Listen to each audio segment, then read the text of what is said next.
हम तो रामचरितमानस हमने ठीक से लगाया नहीं, पढ़े ही नहीं, ना रामायण पढ़े, ना भागवत ठीक से पढ़े, और ना भक्तमाल ही ठीक से नहीं। कुछ महाराज जी ने थोड़ा बहुत पढ़ाया था, बाद में फिर वो भी पूरा हुआ नहीं। हाँ, लेकिन भक्तमाली जी के हाथ की रोटी बहुत लंबे समय तक, कम से कम 14 साल तक तो लगातार पाई, उनके हाथ का बना हुआ प्रसाद। और वो भक्तमाल का मूल पाठ करते हुए रसोई बनाते थे, तो प्रसाद के साथ ही भक्तमाल भीतर चला गया है। और ऐसे ही ग्वालियर में कुछ संस्कृत के विद्वान थे, उन्होंने आग्रह किया कि वाल्मीकि रामायण की कथा सुनाओ। कई साल हो गए महाराज जी। तो परम श्रद्धेय पूज्य आचार्य श्री कृपा शंकर जी की कथा वृंदावन फोगला आश्रम में थी, राम कथा थी। तो एक दिन तो उनकी कथा में हम रहे, और बाकी फिर हमको जाना था ग्वालियर दूसरे दिन से। तो हमारे प्रति उनका बड़ा वात्सल्य था, इतना वात्सल्य था, पिता के वात्सल्य से माँ का वात्सल्य देखो होता। हमको तो ऐसे लगता माता से भी बढ़कर वात्सल्य होता। हम जाते थे तो छाती से लगाकर मस्तक सूंघते थे, बहुत प्यार दुलार करते थे, अतिशय प्यार दुलार करते। तो हमसे बोले आप तो रोज कथा में आएंगे ना? तो हमने कहा महाराज जी एक ही दिन लाभ मिल पाया, सवेरे हमको जाना पड़ेगा, और ऐसे ग्वालियर में हनुमान जी का स्थान हुआ, वाल्मीकि रामायण का पर 9 दिन चर्चा करेंगे।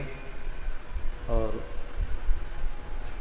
हमने वाल्मीकि के मूल पारायण तो हनुमान जी को सुनाए हैं, 5 पारायण, लेकिन हमने वाल्मीकि पढ़ी नहीं है, कैसे कथा कहेंगे।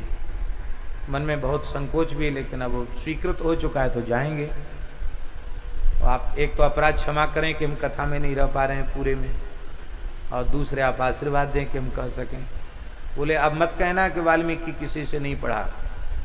तो अभी कथा कह के आए थे, वहीं रुके थे भोलाश्रम में आचार्य जी, और लघुशंका तक नहीं गए आचार्य जी, ऐसी बैठ गए। तुरंत उन्होंने आचमन प्राणायाम किया, बोले बैठ जाओ तुमको वाल्मीकि पढ़ाता हूं। और तपस्वाध्याय निरतम तपस्वी वाग विदाम्बरम, ये पढ़ाया।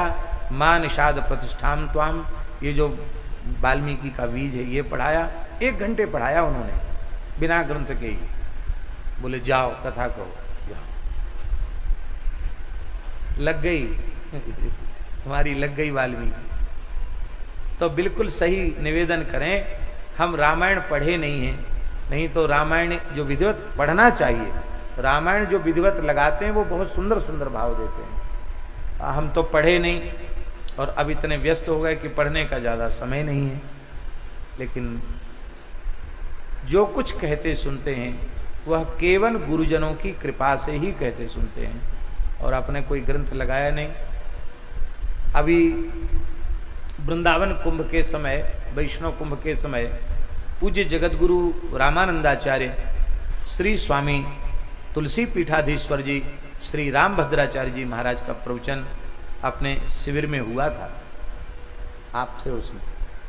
तो महाराज जी चरण कमल रज चाहती कृपा करहु रघुवीर, इसके 150 भाव सुनाए थे उन्होंने। कितने?